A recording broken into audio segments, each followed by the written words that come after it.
Labdien! Esmu Rīgas Tradiņu universitātes docente un pētniece Ilze Maldupa. Kopā ar savu kolēģi Serhio Rive esam sastādījuši šādus īsus video par epidemioloģijas tēmām, kuras būtu jāzina katram klīnicistam. Šo video mērķi ir sekojoši. Tad pirmkārt mēs gribam uzsvērt dažu mutes veselības indeksu, tādus knifiņus, kurus bieži vien nav tik viegli saprast no šo indeksu aprakstiem. Otrkārt, ļoti būtisks indeks ir KPI indeks un kāries izplatība. Bieži vien, ja jūs nokļūstat kādā starptautiskā konferencē, pēc tam, kad jūs kādam kolēģim iepazīstoties esat pateicis savu vārdu uzvārdu, nākamais, kas viņu interesēs, būs tieši kāda ir kāries izplatība jūsu valstī. Un to nosaka ar šo kāries izplatību un KPI indeksu. Pēc tā var saprast, kāds ir veselības aprūpes un īpaši zobārstniecības aprūpes līmenis valstī. Tad nākamā lieta ir būtiski arī saprast, kā šos indeksus iegūst, un tā skaitā arī, kā tiek veikta operatoru kalibrācija un kas tas tāds ir kappa koeficients. Bet, lai saprastu arī, kā darbojas šie paši testi un arī dažādas diagnostikas ierīces, mums ir jāzina arī daži tādi rādītāji kā jutības, specifiskums un citi. Tad sāksim ar terminu diagnostika izpratni. Vārds diagnostika ir cēlies no grieķu diagnosis, kas nozīmē caur zināšanām. Tātad vispirms mums ir jāiegūst zināšanas par pacienta simptomiem, slimības vēsturi, riska faktoriem, un tad varam pieņemt lēmumu, ko saucam par diagnozi.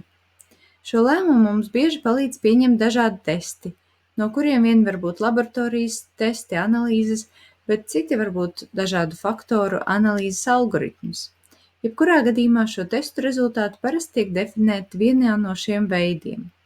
Tas ir, vai pacients ir vesels vai slims, piemēram, infekcijas saslimšanu gadījumos, bet zobārstniecībā tas varētu būt kariozā bojājuma esamība vai neesamība zobos. Tad rezultāts var arī būt pozitīvs vai negatīvs, kas nevienmēr nozīmēs slims vai vesels, kā piemēram grūtniecības tests vai arī kādu baktēriju esamības tests, kas nevienmēr automātiski nozīmē, ja šī baktērija ir, ka tad arī pacients ir slims. Un trešā testu grupa ir risku novērtēšanas testi vai algoritmi. To rezultāti bieži nav binomināli, bet gan tādi progresīvi, kur tiek norādīts pacienta tā iespējamība saslimt ar saslimšanu. Tomēr arī šo testu gadījumā rezultāti var būt iedalīti divās grupās, nosakot, vai risks pastāv vai nē. Un nav noslēpums, ka neviens no šiem testiem vai algoritmiem nav perfekts. Nav iespējams iegūt tādu absolūto patiesību. Un mums ārstiem ar to ir jārēķinās, kad mēs analizējam pacienta analīžu vai kādu citu testu rezultātus. Tātad, lai testus vispār varētu atzīt par derīgiem tiem piedāvātiem mērķiem, tiem ir jāizpild noteiktas prasības. Galvenokārt to spējai diagnosticēt mums interesējošu stāvokli jābūt augstākai nekā tas būtu nejauši iespējams. Ko nozīmē nejauši iespējams? Iedomājieties, ka jums ir pacients un jūs gribat noskaidrot, vai viņš ir slims vai ne, un jūs izlemjat mest monētu. Un ja būs cipars, tad jūs teiksiet, ka pacients ir slims. Kāda iespējamība ir, ka jūs uzminēsiet to, vai pacients ir slims vai vesels? Tā, ka mums ir divi iespējamie stāvokļi, tātad patiesībā iespējamība ir 50%. Tātad, jebkura testa šī precizitātes rādītājiem būtu jābūt daudz augstākiem par 50%. Tātad, te es runāju par šo testu precizitāti, jeb ticamību, ko angliski sauc par validity. Bet vēl ir svarīgi arī, lai tad, ja jūs testu veicat atkārtot, iespējams arī mazliet citos apstākļos un ar citu operatoru, testam būtu jāuzrāda pēc iespējas tuvāks rādījums oriģinālam rādītājam. Tātad tam ir jābūt atkārtojumam. Un to mēs saucam par testu atkārtojumību, jeb angliski reproducibility. Un šo atkārtojumību mēs mēram ar kappa koeficientu. Un, lai to varētu izmērīt, mēs veicam kalibrācijas procesu. Tas ir svarīgi arī kāriesa diagnostikā un arī citu mutes veselības stāvokļu indeksu noteikšanai. Ja mēs gribam, lai dažādi operatori, tas ir, piemēram, zobārsti vai zobu higienisti, vienādi pielieto šos indeksus, tad mums ir jāveic šo operatoru kalibrācija. Precizitāte jeb ticamība nosaka ar jutību, specifiskumu, pozitīvo prediktīvo vērtību un negatīvo prediktīvo vērtību. Par visiem šiem rādītājiem mēs runāsim turpmākajos video, bet vispirms sāksim ar mutes veselības novērtējumu indeksiem. Te mēs izrunāsim dažas nianses, kuras ir jums arī rakstītas aprakstos par indeksiem, tomēr bieži vien ir nepieciešams uzsvērt tieši šīs dažas detaļas, kuras mēs esam novērojuši kā varbūt sarežģītākās vai ar kurām ir radušies kaut kādi pārpratumi. Kāpēc vispār indeksi ir nepieciešami? Vispirms jau vislielākais pielietojums ir dažādos pētījumos.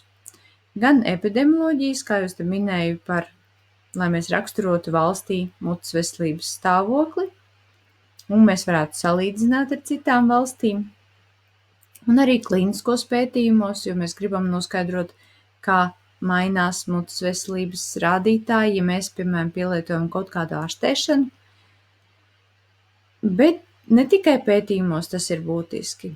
Arī jums, kad jums būs katram savi pacienti, būs svarīgi, ka tad, kad pacients atgriežas pēc gada, 2, 5 gadiem, 10 gadiem, jūs varat novērtēt, kā ir mainījies viņa veselības stāvoklis.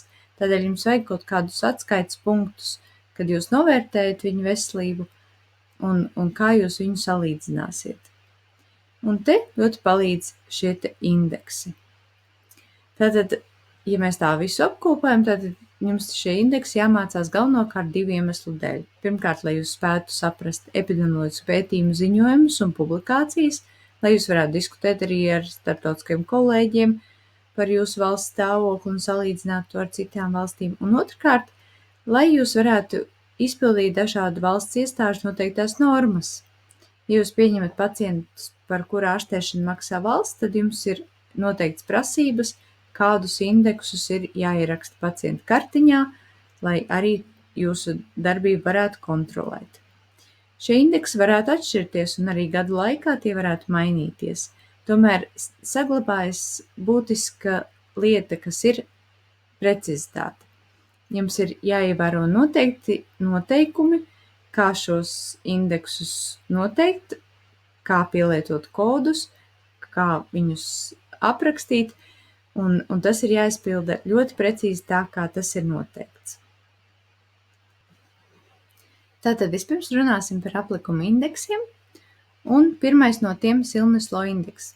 Kā jau teicu, jums ir pieejams detalizēts indeksa apraksts, bet te pieminēšu daži detaļas, kuras ir ļoti būtiski atcerēties un kuras varbūt no apraksta netik labi var saprast. Tātad Illness Law indeks ir vienīgais aplikuma indeks, kura noteikšanai nav nepieciešama krāsošana. Tātad neizmantojam diagnostisko krāsvielu, zobi pēc tam nepaliek rozā vai lilā un nav nepieciešams pēc tam viņus notīrīt. Tas tātad ir laiku taupošs indeks. Tādēļ arī mēs viņu nosakam klīnikā, arī tad, ja jūs neveiksiet pacienta motivējošo darbu, bet tikai vēlaties noskaidrot, cik daudz aplikuma ir konkrētam pacientam, tad jau var ātri pielietot šo Illness Law indeksu un ātri jums būs iegūts rezultāts. Svarīgi arī, ka tātad to nosaka tikai 6 zobiem un neaizvieto nevienu no šiem zobiem, ja tas trūks. Tātad varbūt arī, ka nosaka mazākam skaitam zobu, 5 vai 4, tik cik zobi ir no tiem, kur ir jāizmeklē. Un būtiski ir arī saprast, kā pielietot kodus, jo aprakstā šis skaidrojums ir diezgan tāds komplicēts, bet patiesībā realitātē tas ir ļoti vienkārši. Ja jūs pacients, kad atver muti, jūs apskatīties uz zobu un uzreiz ieraugat aplikumu, tad tas ir kods 3. Vienalga, vai tas aplikuma daudzums ir ļoti liels vai neliels, bet ja jūs viņu varat ieraudzīt tajā brīdī, kad jūs uz šo zobu paskatāties, tad tas ir noteikti kods 3. Ja ir situācija, kad jūs redzat kaut ko uz tā zoba, bet neesat pārliecināts, ka tas ir aplikums, jūs, piemēram, redzat, ka tur ir kaut kāda balta līnija, bet tā varētu būt arī emāls demineralizācija vai kāda hipomineralizācija, un jūs gribat tā kā pārbaudīt. Te jūs pieskaraties ar zondi un pārbaudiet, vai tas ir mīksts, vai tomēr tā ir emāli, ja? Tad, protams, zondi lietojot, slidinot to paralēli zobu virsmai un netraumējot emāliju. Bet tātad, ja jūs esat konstatējis, ka tas, ko jūs redzējāt, tas bija aplikums, tad tas ir kods 2. Ja tomēr ne, tad atkal tātad skaties, ja šajā virsmā, tātad jūs varat teikt, tātad es aplikumu šoreiz neredzu, tad man ir jāpaskatās, vai tur ir ļoti maziņš aplikuma daudzums pie smagenes līnijas. Un to mēs darām ar zondīti paralēli atkal šai emālas virsmai, zondas galiņu slidinot gar smagenes līniju, un pēc šīs visas virsmas tā kā noslidināšanas apskatāmies uz zondas galiņa. Vai tur ir maziņš aplikuma pilieniņš? Ja tur ir tas aplikums, tad tas ir kods 1, ja nav, tad tas ir kods 0. Tas ir apmēram tā, kā klīnikā ir vieglāk šos te kodus pielietot. Un tad jūs būsiet notiekuši visiem zobiem visās 4 virsmās, tad kopā maksimāli tas būs 24 virsmās, un izdalīsiet ar 24 to kopējo summu, iegūstot tā kā vidējo rādītāju pa visām virsmām. Tas arī būs tas Silneslo indeks. Tad nākamais indeks ir vienkāršotais mutes higienas indeks, jeb vienkāršotais Green-Vermillion indeks. Jāatcerās ir šie 2 nosaukumi, jo tiešām viņi abus divus pielieto, un arī svarīgs vārds šeit ir vienkāršotais, jo eksistē arī bez šī vienkāršotā vārdiņa vienkārši mutes veselības indeks, jeb Green-Vermillion indeks. Un tad to nosaka pēc līdzīga principa, pielietojot arī aplikumu un zobakmens kodus, bet pilnīgi visiem zobiem. Un vienkāršotais ir tā atšķirība no tā nevienkāršotā, ir, ka nosaka tikai 6 zobiem. Bet šajā gadījumā, kas atšķiras no Silneslo indeksa, mums ir jāveic krāsošana. Mēs veicam krāsošanu šiem 6 zobiem, bet tas pozitīvais ir, ka nav visās virsmās šiem 6 zobiem, bet tikai tajās virsmās, kā ir norādīts. Tātad kopumā arī 6 zobiem un tikai 6 virsmām. Mēs veicam krāsošanu, un ja kāds no šiem zobiem trūkst, tad mēs to varam aizvietot. Piemēram, 1. molāru var aizvietot ar 2. vai 3. molāru, un ja jūs nosakat bērniem, tad var aizvietot arī ar pienu 2. molāru, vai arī ar pienu 1. molāru, ja tā 2. molāra nav. Tātad šis indeks ir pielietojams arī maziem bērniem. Un vēl būtiski atcerēties, ka šeit arī tiek reiķināts vidējais rādītājs visiem izmeklētajiem zobiem aplikumu ziņā un zobakmens ziņā. Bet beigu rādītāju, tātad to, kas saucās tā kā vienkāršotais mutes veselības indeks, kur tiek apvienoti gan aplikumi, gan zobakmens rādītāji, tur šie 2 rādītāji tiek sasummēti, kopā iegūstot rādītāju no 0 līdz 6. Un nākamais, kurš varētu likties diezgan vienkārši indeks, ir aplikuma vienkārši kontrolas indeks vai aplikuma indeks, kuru lieto tā, ka to nosaka visiem zobiem veids krāsošanu. Šeit nav jāatcerās šo te kodu apraksti, jo kodi praktiski neeksistē, ir tikai vai nu ir aplikums vai nav aplikums. To nosaka visiem zobiem, katram zobam 4 virsmās. Tad proksimālās virsmas ir pat sanāk vērtēt gan no vestibulārās puses, gan no lingvālās, un mēs rakstam to smagāko rādītāju, tātad aplikumu, ja no vestibulārās virsmas mēs neredzam aplikumu, bet no lingvālās redzam, pieņemsim meziālajā virsmā, tad skaitīsies, ka meziālā virsmā aplikums ir. Un beigu rādītāju mēs izsakam procentos. Piemēram, aplikuma indeksa gadījumā tās būs virsmas ar aplikumu dalīts ar visām izmeklētajām virsmām, kas, protams, var būt mazāk nekā visu zobu skaits reiz 4, jo kāds zobs var trūkt. Un mēs pareizinām ar 100, lai iegūtu procentus. Te ir interesanti, ka literatūrā mēdz būt 2 indeksi – aplikuma indeks un higienas indeks.